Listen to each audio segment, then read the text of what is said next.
श्रुत पंचमी, हमारे जैन दर्शन में श्रुत पंचमी का बड़ा महत्व है। और ये श्रुत पंचमी जहाँ पर अधिकांश मुनिराज अपने चातुर्मास की घोषणा करते हैं, और यह श्रुत पंचमी जो कि हमारे ज्ञान से जुड़ी हुई, हमारी आत्मा से जुड़ी हुई एक ऐसी तिथि है। पंचमी का दिन, जो तिथियों में एकम, दो, तीज, चौथ, पंचमी, और उस पंचमी के दिन ऐसा क्या हुआ, उस पंचमी के दिन ऐसा क्या हुआ कि उसका नाम श्रुत पंचमी पड़ गया।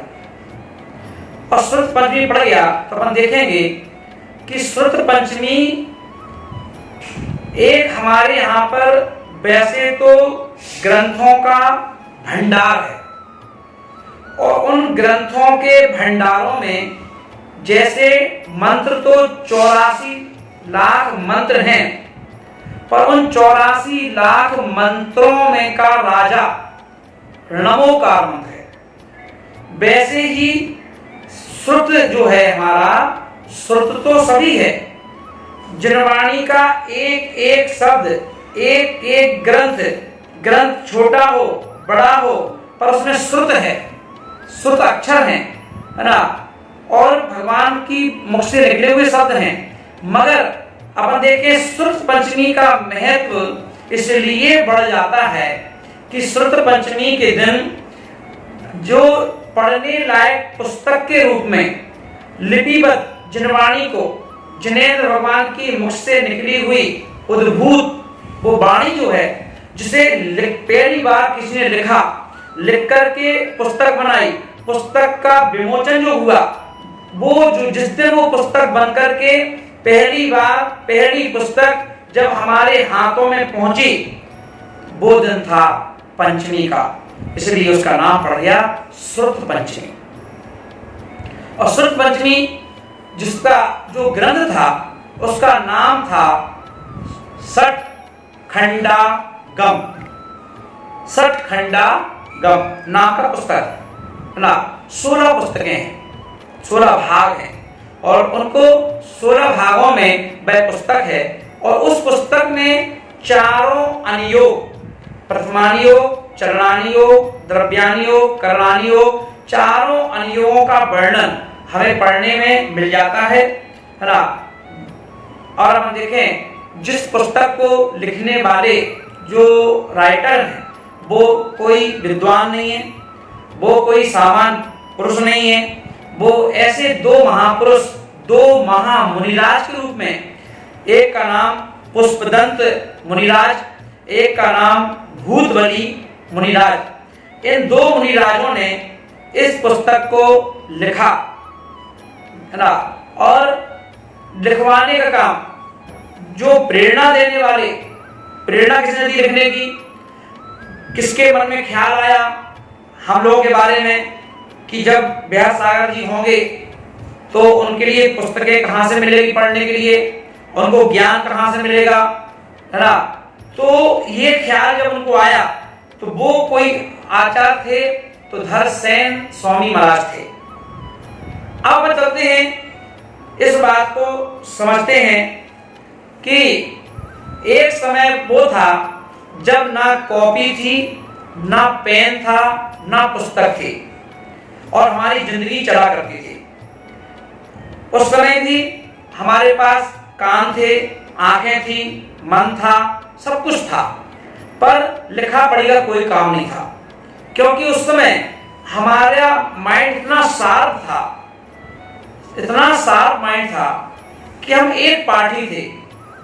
एक पार्टी का मतलब होता है कि एक बार में अगर हम कोई बात को सुन लें तो वो हमको कभी भूलते नहीं थे, है ना। उसे एक पार्टी कहा जाता है। तो वहां पर गुरु अगर शिष्यों को जब पढ़ाते थे तो एक बहुत विनयाचार था।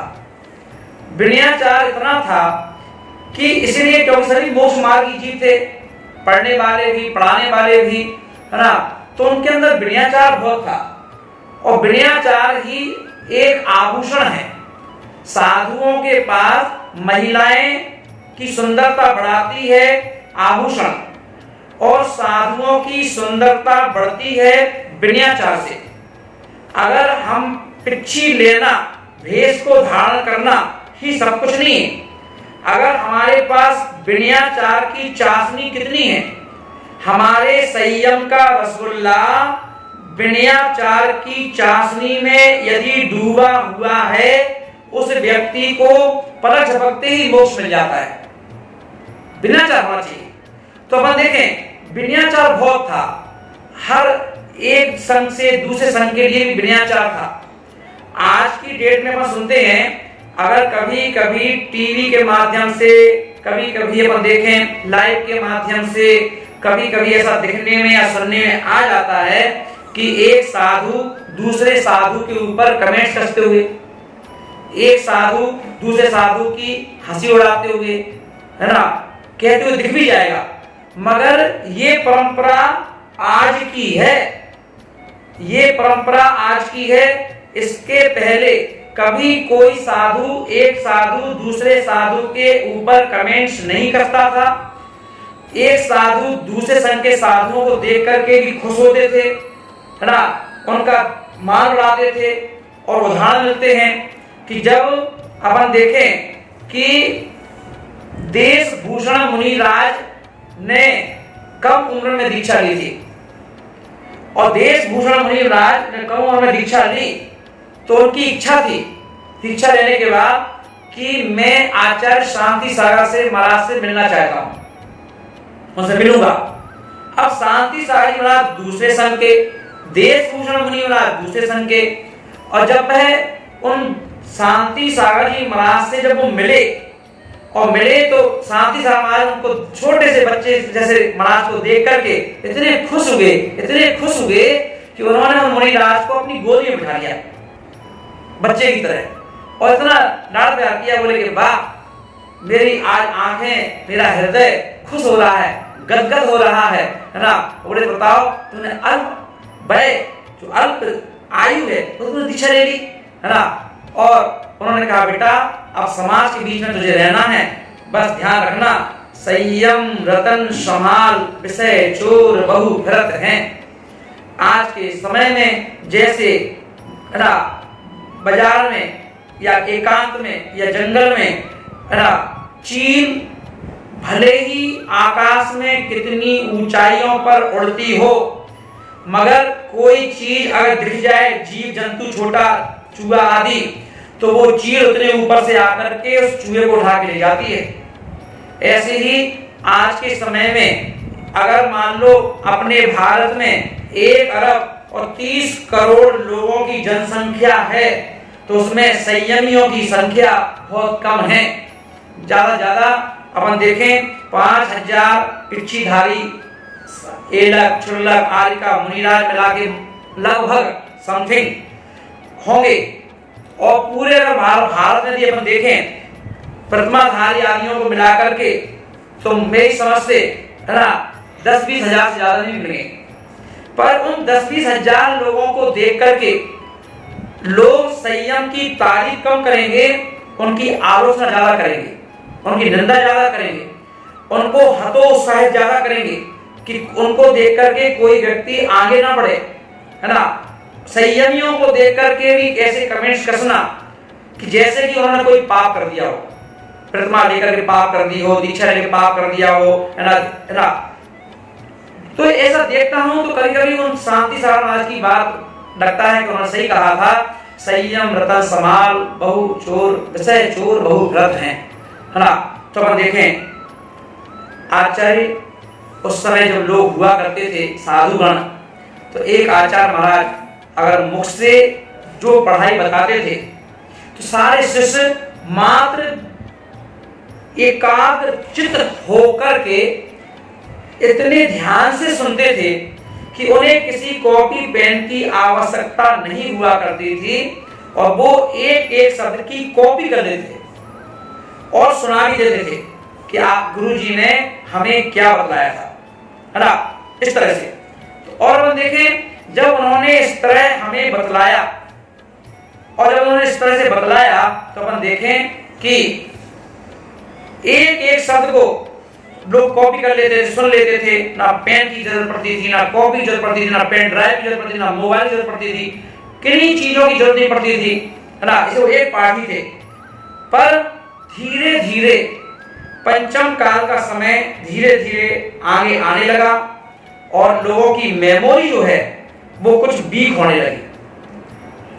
पंचम काल का समय आने से कुछ तो मेमोरी ने अपना काम किया, कुछ हमारे अंदर उत्साह की कमी आने लगी, स्वाध्याय के प्रति रुचि कम होने लगी, ना ज्ञान की बातें सुनने के प्रति हमारी रुचि कम होने लगी, हमें अनर्गल बातों करने में आनंद आने लगा, हमें यहाँ वहां की बातें करने में आनंद आने लगा। इससे हम भटकने लगे और अब गुरुजी यदि हमें कोई बात बतलाते तो अरुण ने हमें 10 बातें बतलाई तो हम 8 भूल जाते थे, 1-2 बातें याद रहती थी, है ना। तो अब ऐसा होने लगा। तब देखा गुरु चिंतित हुए, है ना, कि अरे पहले की शिष्य लोग 1-1 घंटे हम कुछ बोलते थे तो पूरी कॉपी कर लेते थे, अब ये शिष्य लोग कुछ बातें भूलने लगे तो इसको बड़ा गड़बड़ हो जाएगा, है ना। तो उन्होंने कहा कुछ करना चाहिए। जब अभी का ये हाल है तो आज से आने वाले 100 साल बाद, 200 साल बाद क्या होगा? उस समय तो फिर लोगों को पुस्तक नहीं होगी तो लोग भटक ही जाएंगे, है ना। मुनि सागर जैसे लोग होंगे, विजय सागर जैसे लोग होंगे, फिर करेंगे क्या? तो अपने मनमानी चलाएंगे। फिर कुछ पुस्तक तो होना चाहिए। तो उन्होंने क्या किया, एक आचार्य, उस समय भी बहुत सारे महाराज थे, जैसे अभी बहुत सारे संघ हैं, आचार्य विद्यासागर का संघ है, आचार्य विराग सागर का संघ है, आचार्य वर्धमान का संघ है, आचार्य बुद्धू समाज का संघ है, बहुत सारे आचार्य हैं, उनके संघ हैं सभी के, है ना।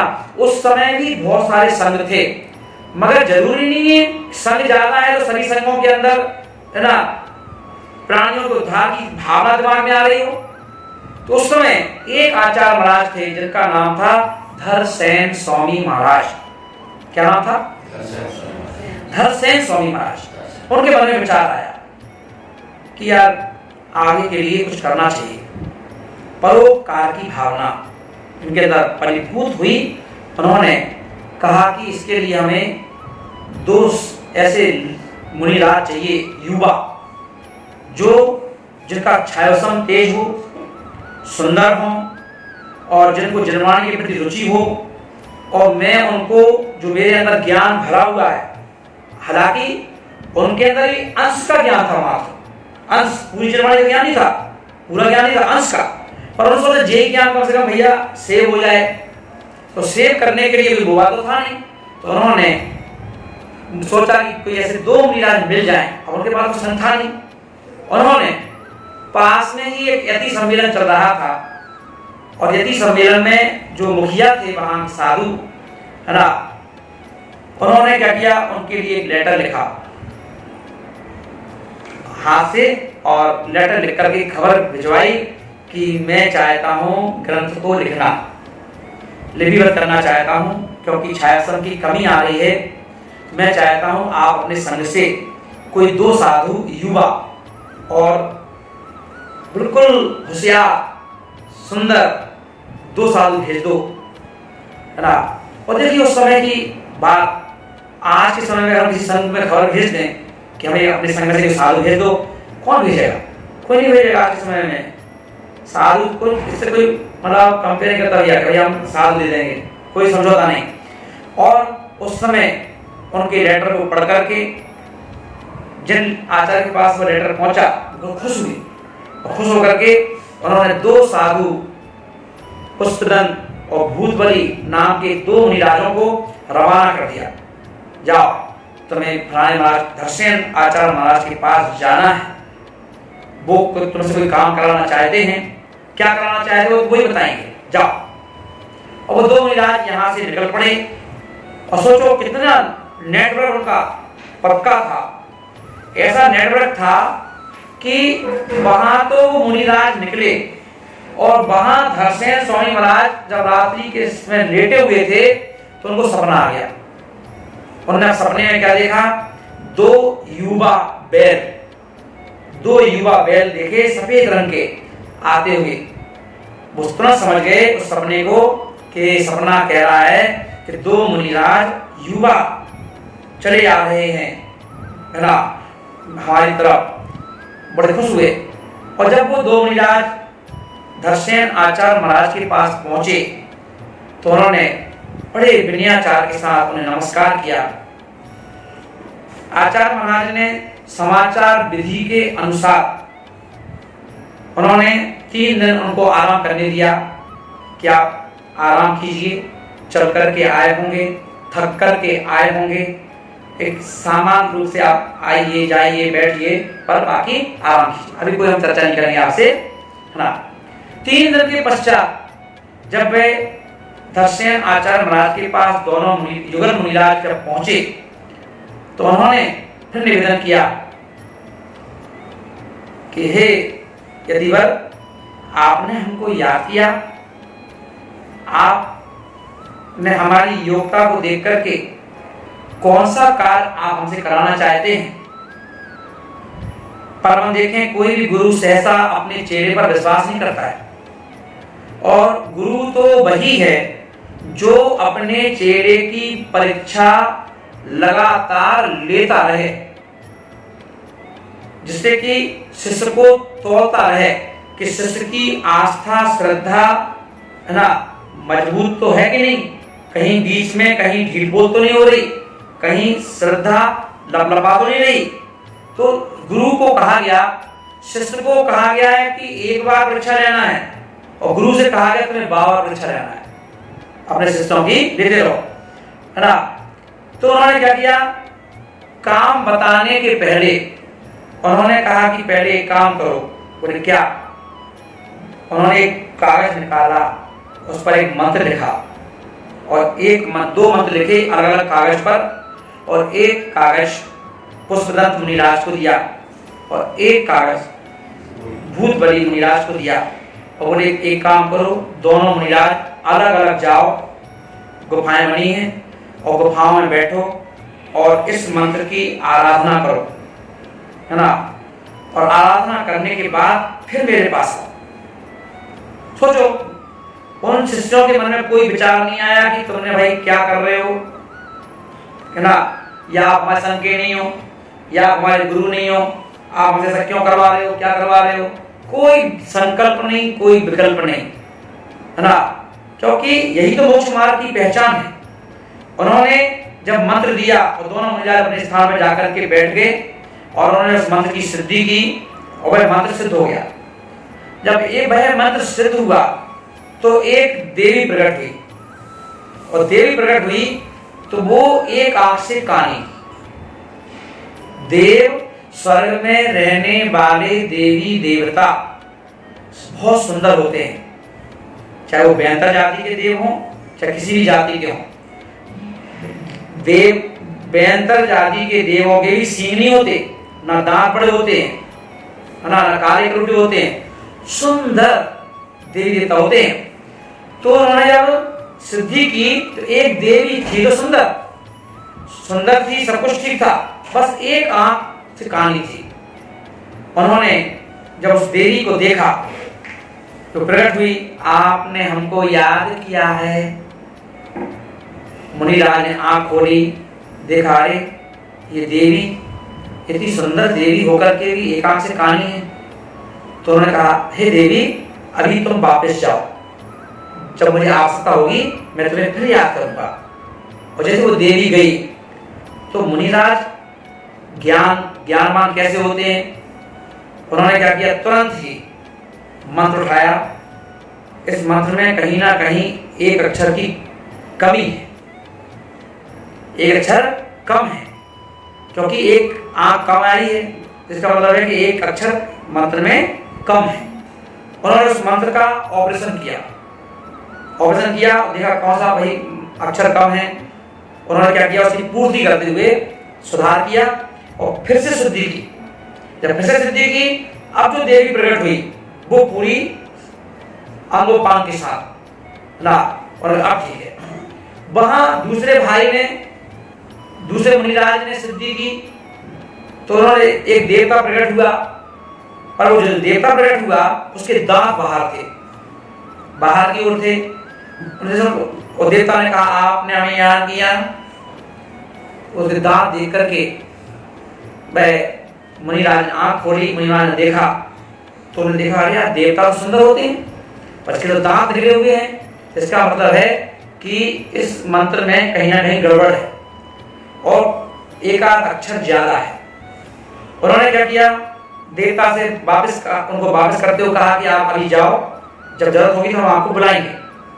और उन्होंने क्या किया, उस मंत्र का ऑपरेशन किया, देखा उसमें एक अक्षर ज्यादा है, उन्होंने एक अक्षर अलग कर दिया और फिर से उसकी सिद्धि की। अब ऐसा नहीं, सिद्धि करके और क्या किया, देखा अब जो देवता आया तो सुंदर आया, अब कोई दांत बाहर नहीं थे, सिद्धि हो गई, अब ठीक है, अब खुश हुए। अब ऐसा नहीं कि जाकर के मुनिराज ट्राई कर दें, क्या आपको ज्ञान है नहीं है ना, आपने मंत्र दे दिया, एक अक्षर कम था, आपने एक अक्षर ज्यादा दे दिया, लड़ने लग जाए, झगड़ने लग जाए, कुछ नहीं। तो समझ गए कि ये आचार्य महाराज ने जानबूझ करके हमें ऐसा मंत्र दे दिया कि हमें परीक्षा लेनी हमारी। और जाकर के दोनों मुनिराज पहुंचे और फिर प्रणाम किया कि हे मुनिराज ना नमोस्तु, आपने जो मंत्र दिया था सिद्ध करने के लिए मैंने सिद्ध कर लिया है, पर हे मुनिराज आपकी आज्ञा के बिना मैंने इस मंत्र में एक अक्षर कम था उसको बढ़ा दिया है। दूसरे बोले कि हे मुनिराज क्षमा करना, मैंने एक अक्षर इसमें ज्यादा था उसे कम कर दिया है ना, और सिद्धि कर दी। मुनिराज जो जिनका नाम क्या था, धर्षण स्वामी महाराज, वो बड़े खुश हुए और खुश होकर बोले कि वाह, मैं तुम अपनी परीक्षा में पास हो गए। मैं तुम्हारी जान से परीक्षा ली थी कि मैं देखना चाहता था कि तुम्हें ज्ञान है कि नहीं, और तुम सफल हो गए। अब मैं जिस मनोरथ को लेकर तुम्हें बुलाया है, अब मैं उस कार्य को पूरा करना चाहता हूं, और मैं चाहता हूं कि जो जनवाणी है, सुख का ज्ञान है, उसे लिपिबद्ध करना चाहता हूं। और लिपिबद्ध करने के लिए मैं ज्ञान को बोलूंगा, ऐसा नहीं कि वहां मोबाइल लगा दो सामने रिकॉर्डर का, या कुछ कर लो, सिस्टम लगा दो, या पेन को भी रख लो, तुम बोलते जाओ लिखते जाएंगे, कुछ नहीं।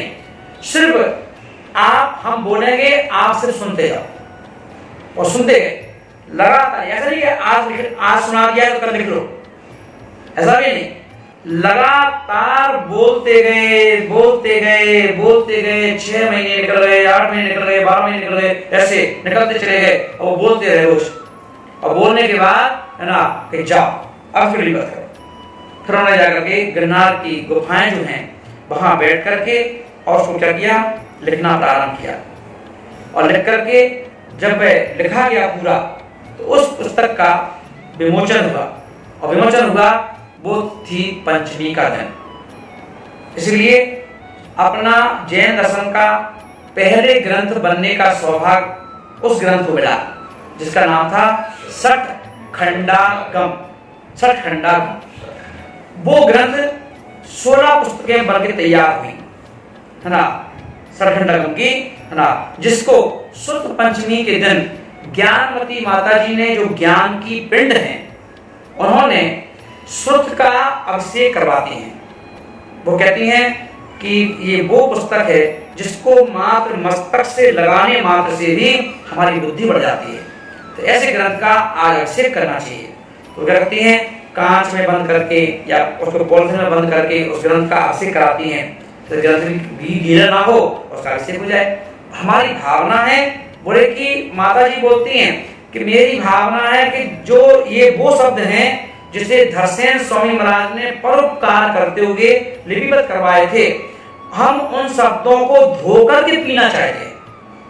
तो वो उसका अभिषेक कराती हैं और उसको हम सब लोग उस अभिषेक को अपने मस्तक पर धारण करते हैं कि हे जनवाणी माता, हमारे मस्तक पर विराजमान हो जाओ, जिससे मेरी बुद्धि, हम जब भी सोचें, जब भी बोलें, जब भी देखें, जब भी कहें, तो जनवाणी के शब्द हमारे मुख से निकलना चाहिए।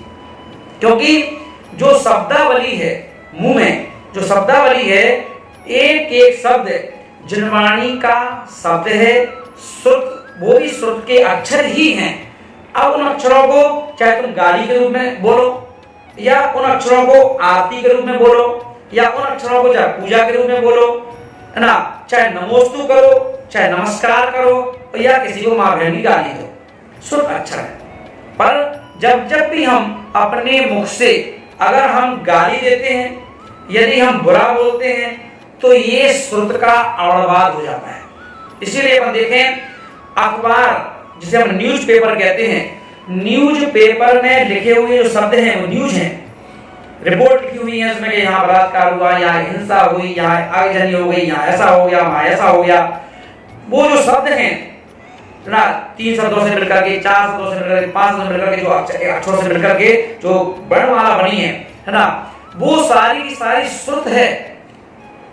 जैन दर्शन में उस न्यूज पेपर की अवहेलना करने पर भी हमारे ज्ञानावरणी कर्म का आश्रय हो जाता है। इसीलिए जैन दर्शन में जैन आचार्यों ने न्यूज पेपर पर बैठना, न्यूज पेपर से गंदगी को साफ करना, उन सबके लिए स्पष्ट मना कर दिया कि बोले यदि आप न्यूज पेपर से आप चाहे तो गंदगी गंदी बच्चे रहें और आप न्यूज पेपर उठा के ले आए, उसे गंदगी साफ कर दिया, उसमें गंदगी रख के फेंक दी, तो आपकी नियम से बुद्धि आपकी भ्रष्ट हो जाएगी, नियम से आपका ज्ञान का छायासम जो है बोधय के रूप में चला जाएगा। इसलिए बोले कभी भी नहीं, जिस चीज को लिखा है, कहीं मंदिर में फर्श पर किसी का नाम लिखा हुआ है, तो नाम भले किसी का हो, पर नाम में जो अक्षर लिखे हैं वो श्रुत है, श्रुत के अक्षर हैं। तो अगर मान लो फर्श नाम लिखा है और आप दर्शन करने जा रहे हो, आपका पैर उस पर पड़ गया, तो उस अक्षर पर पैर पड़ते ही आपको दोष लग गया, क्योंकि नमोकार मंत्र में जो अक्षर हैं वो भी श्रुत हैं। और अपन देखेंगे कि शुभम चक्रवर्ती नामक व्यक्ति ने, है ना, पानी पर नमोकार मंत्र लिख करके, लोग कहते हैं कि नमोकार मंत्र का उन्होंने अवहेलना की थी, अनादर किया था, और मैं कहता हूं कि उन्होंने नमोकार मंत्र का नहीं, श्रुत अवणवाद, जो श्रुत के अक्षर थे उन पर पैर रखे थे, इसलिए उनको नरक जाना पड़ा। इसलिए कभी भी कहीं फर्श पर, कहीं सीढ़ियों पर नाम लिखे हुए हैं, है ना, कभी भी ऐसी जगह नाम मत लिखवाओ कि आपके नाम के चक्कर में लोग अपने पैरों से तुम्हारे नाम को ऊपर पैर रखें और उनको कर्म का बंध हो। दीवार पर लिखवा दो, साइड से लिखवा दो, और नहीं लिखवा दो, पर फर्श पर नीचे या सीढ़ियों पर कभी नाम नहीं लिखवाना चाहिए, है ना। तो यहाँ पर वह श्रुत जो है, उसका श्रुत पंचमी के दिन वो ग्रंथ जो था, उसको क्या किया था, विमोचन हुआ था। हमारे हाथों में आए थे वो ग्रंथ, विद्वानों के हाथों में आए थे, लोगों को उन ग्रंथों को पढ़ करके उनमें से छटाई की गई। जैसे पोस्ट ऑफिस में पूरे नगर की चिट्ठियां एक साथ पहले पोस्ट ऑफिस में आ जाती हैं, अब उनमें से छटाई होती है, कौन सी चिट्ठी दिल्ली की है, कौन सी चिट्ठियां बंबई की हैं, कौन सी चेन्नई की हैं, कौन सी कहाँ की हैं, वहां छटती हैं और फिर वहां इकट्ठी होकर चली जाती हैं, भेज दिया जाता है उनको। ऐसे ही पोस्ट ऑफिस की तरह सठखंडागम में सारी चिट्ठियां चारों अनुयोग की उसमें इकट्ठी हैं। फिर बाकी के जो आचार्य थे, श्रुत पंचमी के बाद जो आचार्य हुए, उन आचार्यों ने उन ग्रंथों को पढ़ करके उसमें से सामान निकाला। प्रथमान योग के निकाल के अलग ग्रंथ बना दिए, चरणान योग के ग्रंथ बना दिए, द्रव्यान योग के ग्रंथ बना दिए, करणान योग के ग्रंथ बना दिए, और ऐसे करते करते आज जो मंदिरों में साधुओं के पास या जो प्रकाशन हो रहे हैं ग्रंथ, ये ग्रंथ सारे के सारे ग्रंथ उन सठखंडागम की देन है ना। वो हमारे पास, है ना, जो सठखंडागम ग्रंथ है वो कौन सा काउंटर है, वो काउंटर है थोक का, क्या बोलते हैं, होलसेल, है ना। और जो छोटे छोटे ग्रंथ हैं जिनको अलग अलग नाम से पढ़ते हैं, ये रिटेल है ना। सारा माल कहां से आया, होलसेल दुकानदार से। होलसेल दुकानदार का नाम है सठखंडागम, उससे निकल करके अन्य ग्रंथों की रचना हुई जिनको हम आज पढ़ते हैं। तो ऐसा वह ग्रंथों का जनक, ग्रंथों को जन्म देने वाला ग्रंथ सठखंडा ग्रंथ आज हमारे सुर पंचमी का जो दिन आ रहा है वो उन यादों को लेके आ रहा है, उन स्मृतियों को लेके आ रहा है जो स्वीट मेमोरी बन करके हमारे दिल और दिमाग पर छाई हुई हैं, जिसका नाम है सुर पंचमी। तो ऐसी सुर पंचमी को हम लोग जरूर मनाएं। अपने बच्चों को, अगर आपके घर में कोई भी ग्रंथ रखा है, उस ग्रंथों को अपने सिर मस्तक से जरूर लगाएं और उनसे प्रार्थना करें कि हे जन्माणी माता, हमारी आत्मा की रक्षा करो, हमें बुद्धि दो, हमें विवेक दो, हम अच्छा सोचें, अच्छा बोलें, अच्छा देखें, अच्छा कहें, है ना। बस यही आपका उपकार है। ऐसी सुर पंचमी हमारी आत्मा का कल्याण करे।